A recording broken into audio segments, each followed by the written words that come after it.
নমস্কার বন্ধুরা, আমি তন্ময় আর আপনারা আছেন ইনফরমেটিভ তন্ময়ের সাথে। বন্ধুরা, আপনারা কি জানেন অ্যান্টালিয়া নাকি ওয়াকফ সম্পত্তি? হ্যাঁ বন্ধুরা, মুকেশ আম্বানির সেই বাড়ি নাকি এখন ওয়াকফ সম্পত্তির অধীনে। হ্যাঁ বন্ধুরা, রাতারাতি ঘর ছাড়তে হবে নাকি আম্বানিদের। মুম্বাইয়ের প্যারেড রোডে অবস্থিত অ্যান্টালিয়া 2002 সালে দেশ তথা বিশ্বের অন্যতম ধনী ব্যক্তি মুকেশ আম্বানি 4.5 লক্ষ বর্গফুটের প্লটটি কিনেছিলেন 21 কোটি টাকায়। সমস্যাটা হলো, দাবি করা হচ্ছে যে অ্যান্টালিয়া নাকি ওয়াকফ জমির ওপরে অবস্থিত।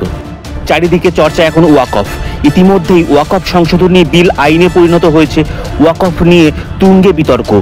এর মাঝেই হঠাৎ চর্চায় মুকেশ আম্বানি। তার সঙ্গে ওয়াকফ আইনের কি যোগ?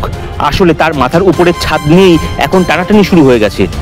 ওয়াকফ কমিটির দাবি, আম্বানির 15,000 কোটি টাকা খরচ করে তৈরি অ্যান্টালিয়া নাকি ওয়াকফের সম্পত্তি। তবে কি বাড়ি ছাড়তে হবে এখন আম্বানি পরিবারকে?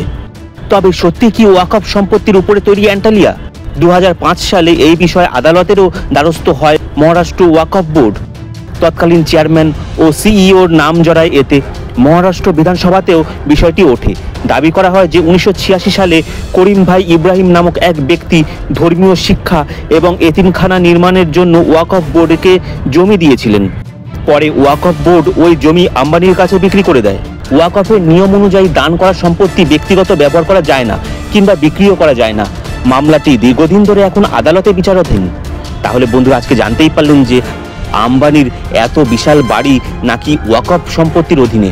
বন্ধুরা, আজকের ভিডিওটা আপনাদের কেমন লাগলো কমেন্ট করে অবশ্যই জানাবেন। ভিডিওটা ভালো লাগলে একটা লাইক দিয়ে দেবেন। চ্যানেলে নতুন হলে চ্যানেলটা সাবস্ক্রাইব করে নিয়ে বেল আইকনটাকে অন করে দেবেন। তাহলেই আমার পরবর্তী সমস্ত ভিডিওর আপডেট আর নোটিফিকেশন চট করে আপনাদের মোবাইল স্ক্রিনে পৌঁছে যাবে। বন্ধুরা, আজকের মতো আমি এই ভিডিওটাকে এখানেই শেষ করলাম। পরবর্তী দিনে আরও অসংখ্য সুন্দর সুন্দর এই ধরনের ভিডিও নিয়ে আপনাদের সামনে চলে আসবো। ভালো থাকবেন, সুস্থ থাকবেন। জয় হিন্দ, জয় ভারত।